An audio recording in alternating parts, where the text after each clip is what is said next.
Welcome back to the Mini Fleet. It's your captain here, and today we're going to be working on the shaker. Yes, I have it back now. The video should be coming out soon, telling you guys what happened to it and everything like that. But nevertheless, it's back.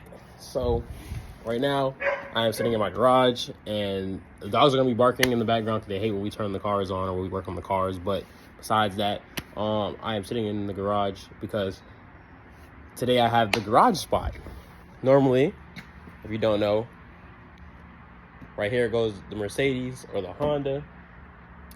Mercedes is in the back garage. They just took the Honda, but the Honda's over there. So right now, shaker has the hot spot, I like to call it. Let's give you guys a little cold start. And actually, I'll give it to you guys from the outside. It's been a while since it's been turned on because I don't actually really drive it much during the week. So hope you guys enjoy.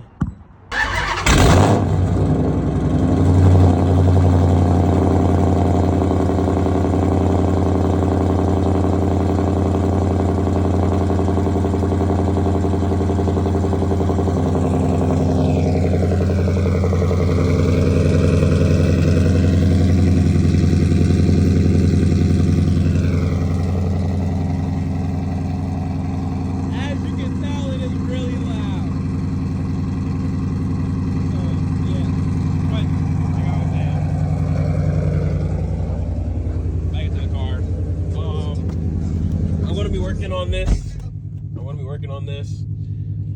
Get the shaker kit put on, clean the inside, and then I might record me working on it. I might not. I don't have anybody to record because, like I just said, my mom and my dad took my sister somewhere just now, so there's nobody to really record the video for me like I normally have. So I might just show some clips, me taking it off, me putting it back on, me talking about it a little bit, me showing you guys how it looks afterwards. In the meantime, let's turn this around so that I can work on it. And yes, it is a manual.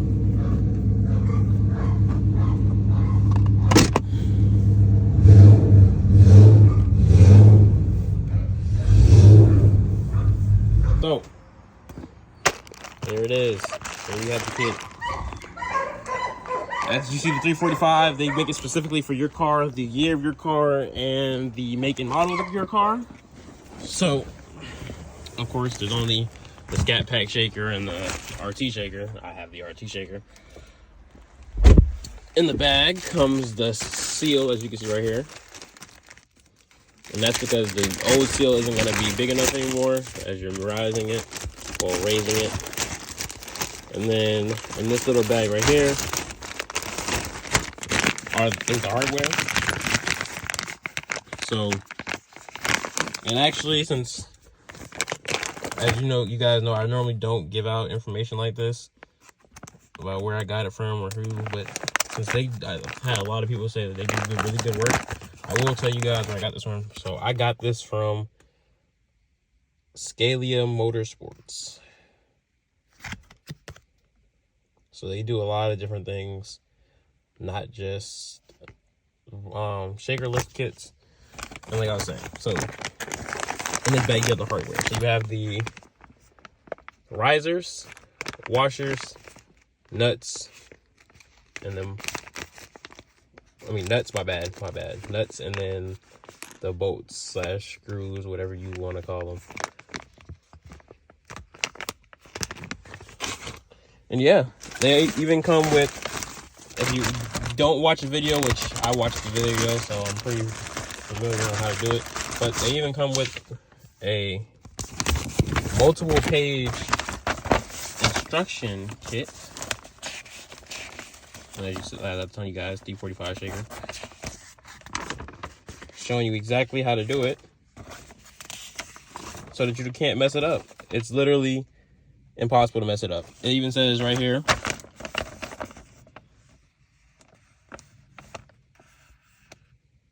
they even give you the parts you need to fix it. And actually, I want to see now. I didn't even check. Is it really in here?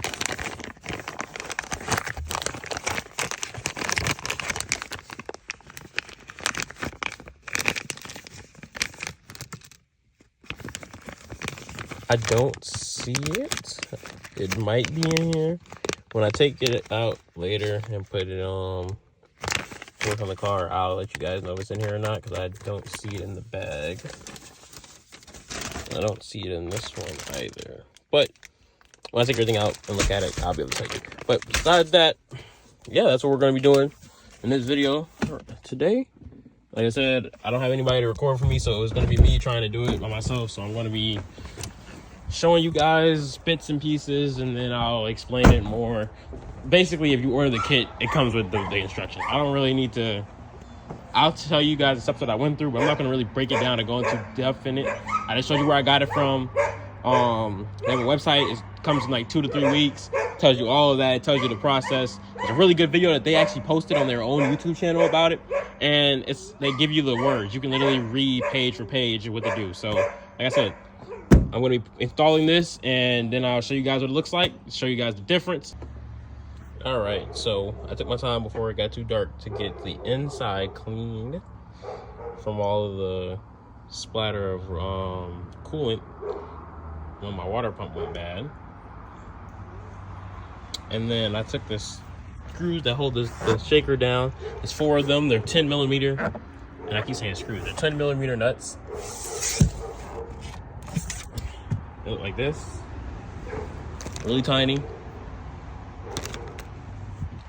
And then this should just come off like so. So there were lights once upon a time in my shaker. Well, cool, I guess. All right. And then this big boy comes with me. We're gonna set you over here. So this is what it looks without the shaker. Kind of weird. I'm not gonna close it all the way, but that's what it looks without the shaker. It's incomplete. Hey, air intake though, right? But so yeah, this. I don't know why I did that. Nevertheless, so this right here, I think, if I'm not mistaken, they're gonna go on these. And then this will get extended so that it'll reach. And then yeah, bam. So that's how that works. Gets, as you can see, this is the only place air goes into your engine at. So it's not like it gets an amazing amount of air, but it looks cool. And the dogs are barking at the people across the street. So, but it doesn't get that much air on the inside, but it looks cool, and it gets a little bit more air than it normally would get in the inside. Plus that giant hole's there as well. So, I mean, on top of that, you can always poke those out, but you know, But yeah, so I'm gonna put this on once again.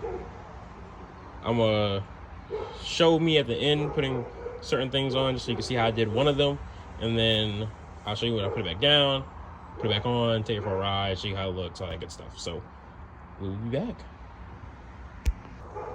So I took these screws off right there for the 5 that were sitting right there, and then you gotta unloose this, which is the hose, to get to the air intake box, as you can see.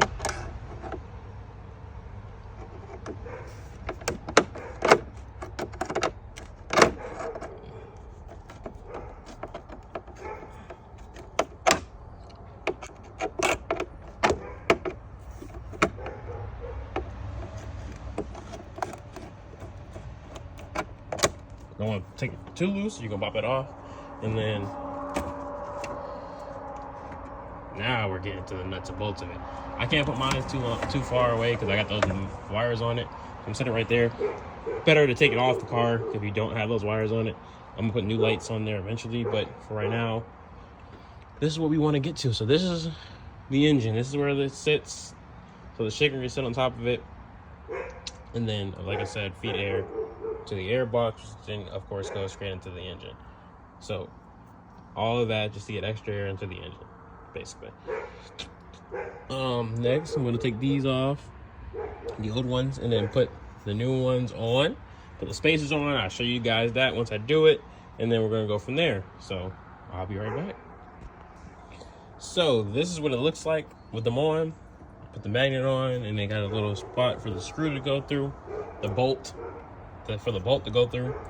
And then in the back here, normally they were numbered. So it was 12, 3, 5, 7, 9. Now it's no numbers. They're interchangeable because they said that was too complicated. I don't know how it was numbered. It's like a clock. So the hands that tilt like this. But anyway, there are no numbers anymore. They're interchangeable. And you put the washer, if you want it to go taller, on 12 and 9. So as you see, I have it on 12 and 9. And we want it as high as possible. Of course, we paid for it. Why not have it to the highest it can go? So we're going to go back to continuing putting the part back on like it's supposed to be. And then we're going to keep going on from there. And I'll show you guys everything after it's done. So I want to show you guys that quick tidbit. Kind of cool. It keeps changing. And it tells you, like I said in the paper, everything that they changed, why they changed it, and all that good stuff there. So here we go. All right. So you put the base back on. Tighten that back up. Now it's reversing the process. Like I said, put the base back on. We're going to remove these now. It was just there to keep it in place. That's why they told you not to tighten it that much. So I didn't tighten it all that much. Then we're going to put the washers back on, put the nuts in, tighten it down, put the shaker hood back on, and then the install should be done. All in all, I'll give it, if you don't know how to really use tools, if you haven't used tools much, it'd be a little difficult. So I'll give it, out of 5 being the hardest and 1 being the easiest, I'll give it a 2. Or a little couple parts. Gotta, of course, read really well or listen really closely, because certain things you can do that will make this a lot harder for you. But for the most part, it's pretty straightforward. And while reading it, you want to offset it a little bit towards the driver's side. So push it this way, like that, so it doesn't hit the top of the hole right here when you're driving. Some people have that issue. Why take the chance when you could just do it and not have to worry about it? So I pushed it over, and as you can see, it's already higher than it was before. I might swap those, put them in the front so the front's higher. I don't know. They said put it at 12 and 9 though, so I'm not gonna play with it too much. But they say put it at 12 and 9, and as you can see right here, we shortened all spacers from the original release kit and it included 2 extra washers to add to the 9 and 12 spot spacers if you're comfortable with a little more height. That is 12, that is 9, 3, 5, 7. So I'm gonna leave it where they have it at, because obviously they know what they're talking about. They didn't make the kit, so I'm not gonna play with it. All right, then we put the nuts back in. I want to keep calling them the wrong name. You put the bolts back in. Kind of hard because not everything's magnetized. I'm gonna hand tighten them, and then I'll use the 10mm to finish it.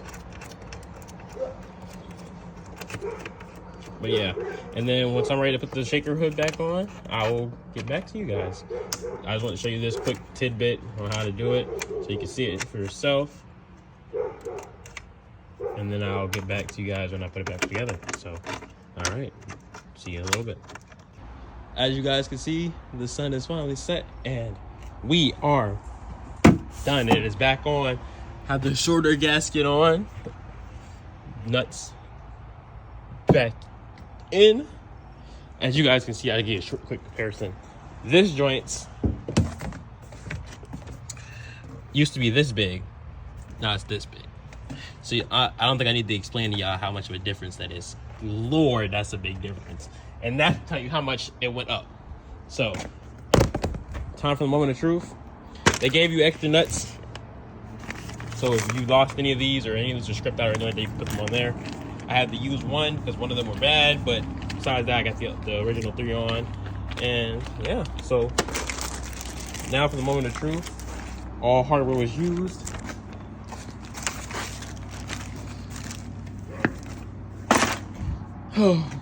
Okay.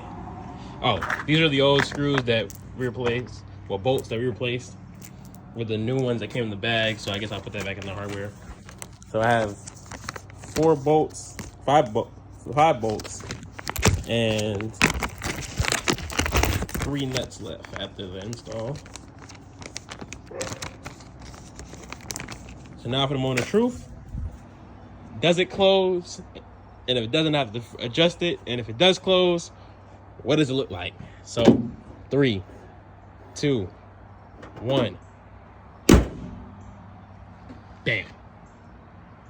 And as you can tell, like I told you guys, now it fits in the hole properly like it's supposed to.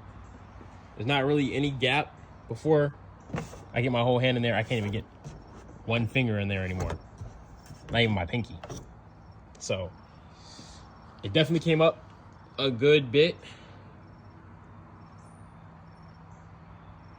Give you guys the different angles. As you can see, this was down here. You can barely see it. Now it's from here to here. So give you guys the different angles.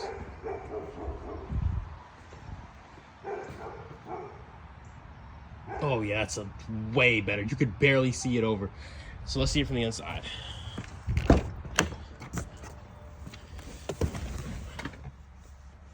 That's a huge difference. Remember, you guys could barely see it over the dash. Now you can see it over the dash. So I should have took a, and I might put up a before and after picture of them side by side, because I know me showing you like this, I can tell because I drive the car a lot and I've seen it so many times how much it went up, but you guys probably can't really tell that well. So I'll probably make a video, post at the end of the video. A moth just flew in my face. Put it at the end of the video, before and after, so you guys can see it. But it definitely has gone up a good bit. You saw the guys, the spacers were like that big, so imagine it went up that much. And as I showed you guys, so yeah, definitely worth the money. You guys decided to do it. Like I said, I'll take you guys for a quick spin, and then that way you guys can see it. And yeah, we'll go from there. So